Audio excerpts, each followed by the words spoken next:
We continue today our series on Jesus' healing.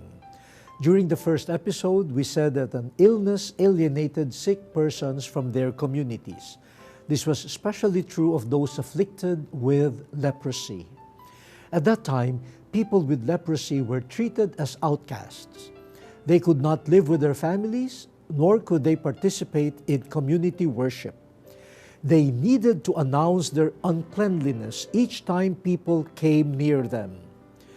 We can imagine the pain and misery of these people, from which arose their cry to Jesus for healing. We understand too their overflowing joy upon being cleansed of the disease. Let us remember and learn from their respective encounters with the Lord. One time when Jesus had finished preaching, a man with leprosy approached and knelt before him, saying, "Lord, if you wish, you can make me clean." Jesus touched him and said, "I do will it. Be made clean." Jesus gave him the gift of healing from leprosy through the gift of touch. The Lord united himself with him by tenderly reaching out to touch him. It was another sign of God's salvation, the closeness of the promised Messiah.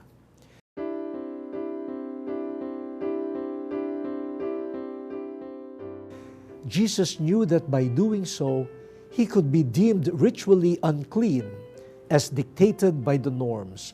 But he infused the sick person with his mercy, which conquered the leprosy. He was healed.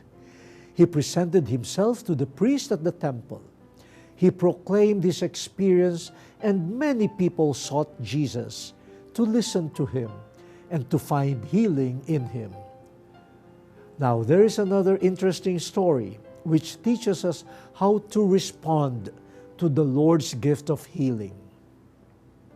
While Jesus was moving about through Samaria and Galilee, 10 persons with leprosy cried out to him from a distance, "Jesus, Master, have pity on us."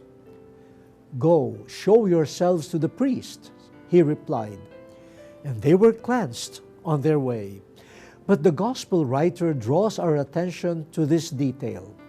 Only one of them returned, glorifying God in a loud voice, and he fell at the feet of Jesus and thanked him. Pope Francis explains it this way.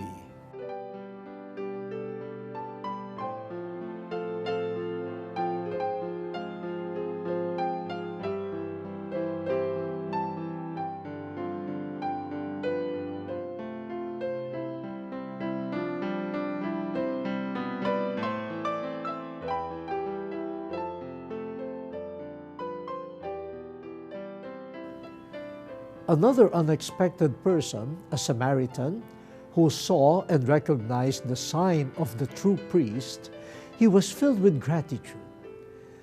Sometimes when we are overjoyed, we forget to return to the source of our joy and express our gratitude.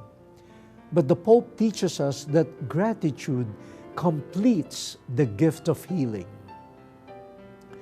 Lord, may we never forget to thank you for uniting yourself with us in our suffering, for healing us, and for sending people who bring consolation and healing to us today. Amen.